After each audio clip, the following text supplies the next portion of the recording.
death-defying feat. You set the world afire like a modern-day Nero. Falling for the stars is what you do. All eyes are watching you.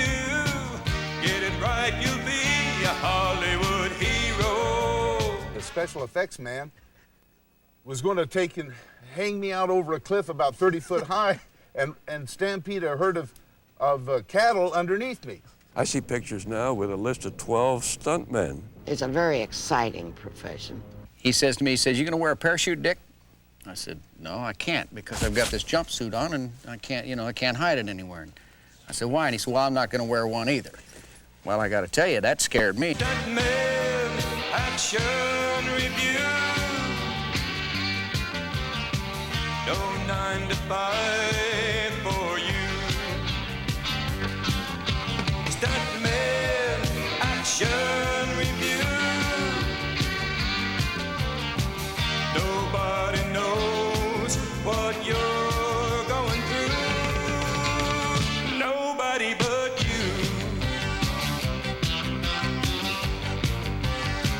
I got carted away twice. Once with a high-tempo concussion and the other time with a broken neck. I feel a part of the stunt family, and I'm real proud to be a member of it. We try to do things that are not necessarily dangerous, but that cinematically look good and convince the audience that they are in fact dangerous. Stuntman Action Review.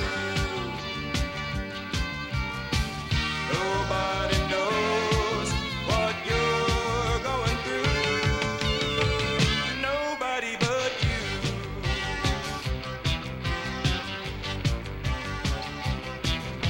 Stuntman.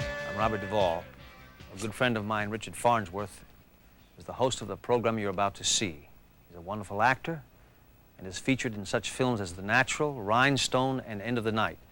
He's probably best known for his great work as the Gray Fox, the true story of legendary outlaw Bill Miner. However, Richard Farnsworth has also been one of the finest stuntmen in the history of motion pictures. He started out doing falls and fistfights in early Roy Rogers westerns. He worked for John Ford in Fort Apache, doubled for Montgomery Clift in Red River, did stunts for Steve McQueen in Wanted Dead or Alive. He also did some of his best stunt work for the Disney Studios in Savage Sam, Never a Dull Moment, Swamp Fox, and here's some of his fine work from Texas John Slaughter.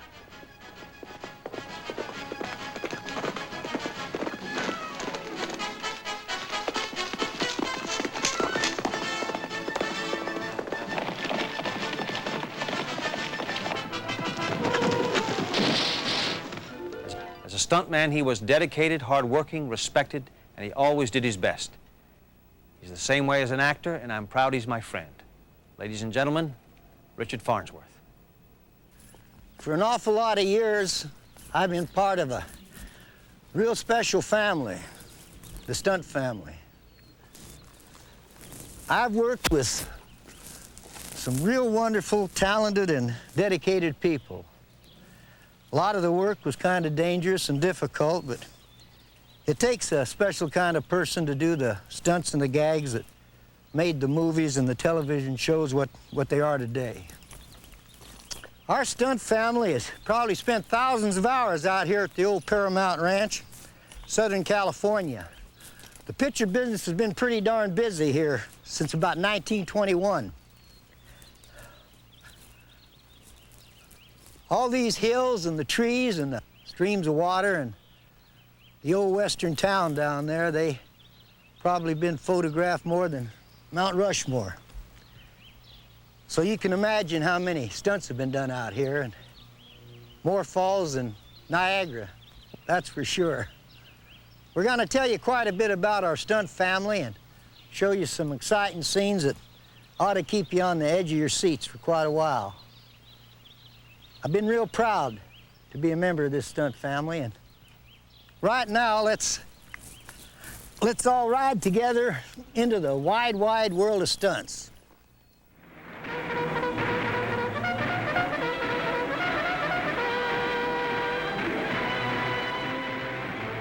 The Western picture has been the place where stunt people have done the most work. What would we do without the Western?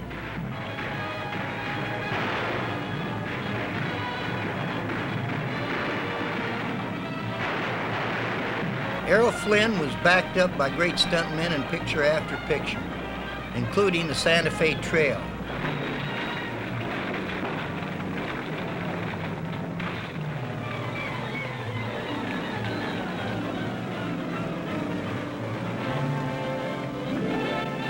One great story of the Old West is The Spoilers.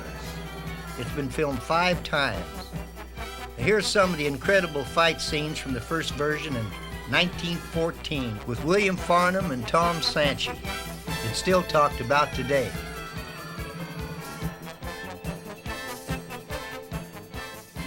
Was there ever a greater movie cowboy than John Wayne?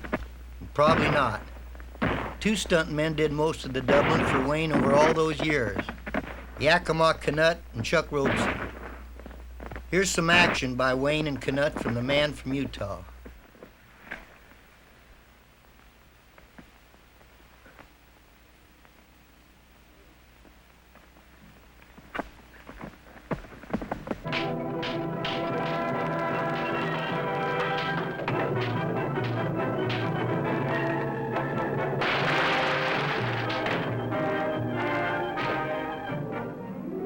Arrest that man!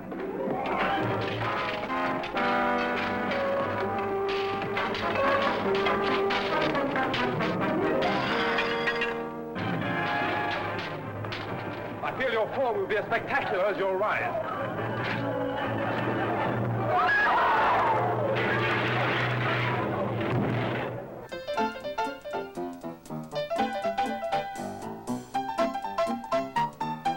Well, you're wrong if you think stunt work is all drama.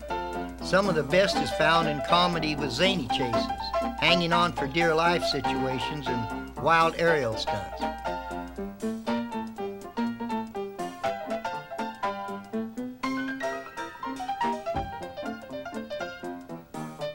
Yep, there can be lots of laughs with good stunt work, but Monty Banks experienced loads of danger in this old-time silent film.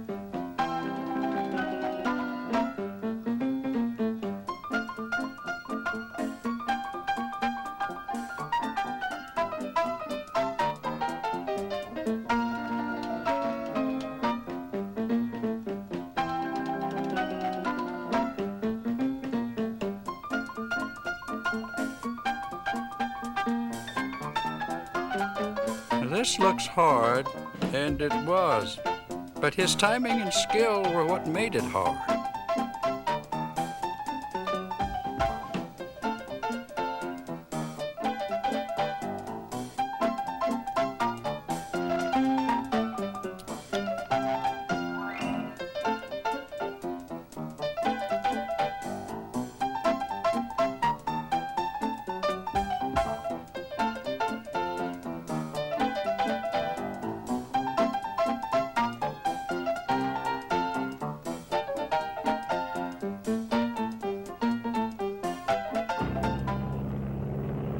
Aerial stunt work at its best is found here, Laurel and Hardy.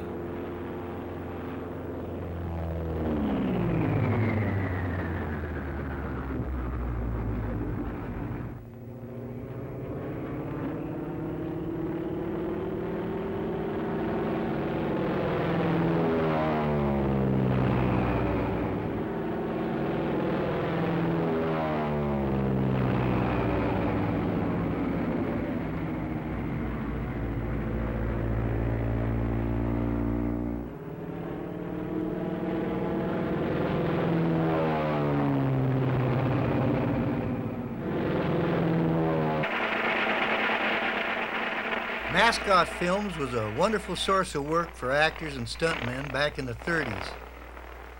The Mascot Company did serial after serial. All were action-packed and loaded with falls and fights. Audiences were treated to weekly cliffhangers as they sat on the edge of their seats.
Stop!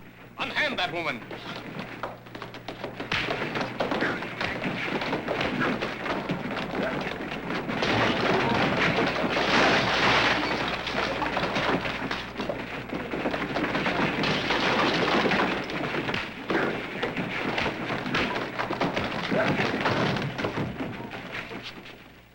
That's it.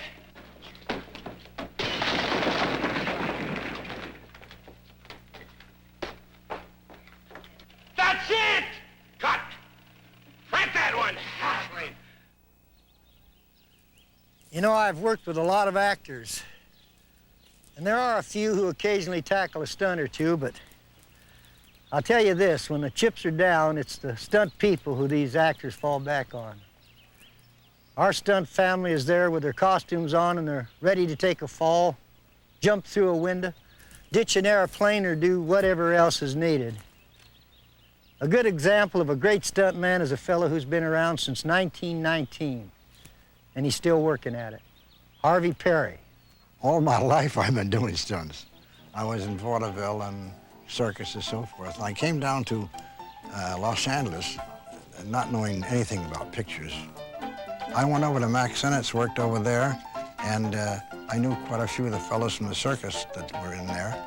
And I doubled Chaplin over there. He made a couple of pictures for Sennett.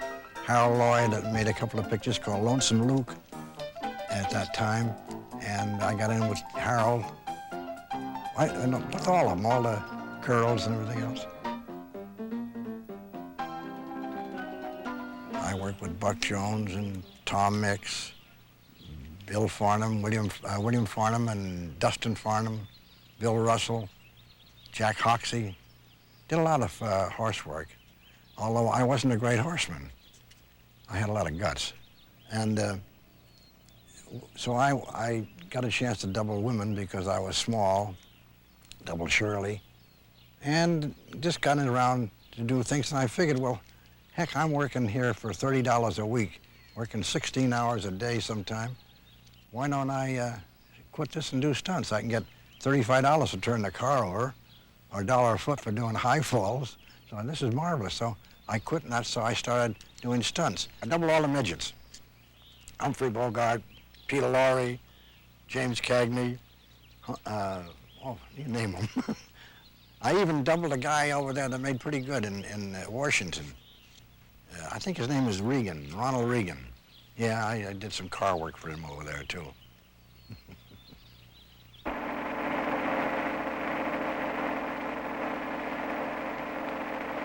What kind of stunts are they? Well, we've got falls,